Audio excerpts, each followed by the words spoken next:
តោះជម្រាបសួរបងប្អូនអរគ្នាបាទនេះគឺជាតម្រុយសម្រាប់ថ្ងៃទី22ខែ8ឆ្នាំ2026តើបងប្អូនឃើញវីដេអូនេះហើយជួយ like ក៏ដូចជា subscribe បើសារក្តឹងសារម្នាក់មួយផងហើយតម្រុយយើងកាលពីសាមញ្ញយើងបានចូលទេដែរបងប្អូនអរគ្នាបាទតែយើងទៅមើលតម្រុយយើងចូលកាលពីសាមញ្ញបាទអត់មានអូសរ៉ូក៏ដូចជាអូស8បាទម៉ោង4យើងឃើញថាអត់មានចូលទេបាទលេខតូចបាទចូលលេខធំបានមួយគ្រាប់បាទចូល875គុណបាទហេងបងប្អូនខ្ញុំ875គុណក្តារប៉ុសសេបាទប៉ុស3បាទ875គុណបាទបានមកក្របបាទ875គុណប៉ុសសេបាទ758គុណបាទត្រឡប់មកចូលបាទចូល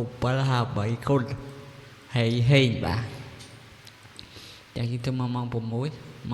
លេខតូចកុំចូលទេបងប្អូនអ្នកគ្នាយើងចាំមើលលេខធំក៏មានចូលមកអញ្ចឹងយើងស៊ីបាទពេលយប់ចូលបានពេលថ្ងៃបាទចូលបានម៉ោង4ចូលបានលេខធំបាទហេហើយពុកម៉ែបងប្អូនមកក្រោយជួយចុច like និង subscribe អ្នកមួយផងដើម្បីតាមដានរាល់តម្រុយហេងប្រចាំថ្ងៃតើអត់មានសំហាញតម្រុយនេះបាទថ្ងៃទី22ខែ8ឆ្នាំ2026តែជូនពរពុកម៉ែបងប្អូនហេងចូលត្រូវចាំបងប្អូនគ្នាហើយកុំភ្លេចជួយចុច like និង subscribe បើសារកណ្ដឹង admin ម្នាក់មួយផងណាបាទដើម្បីទៅបានរាល់តម្រុយថ្មីប្រចាំថ្ងៃពីខាង channel admin តោះសម្រាប់អុកខ្ទង់នេះ admin អោ0ក៏ដូចជាអុកចិត្តបាទ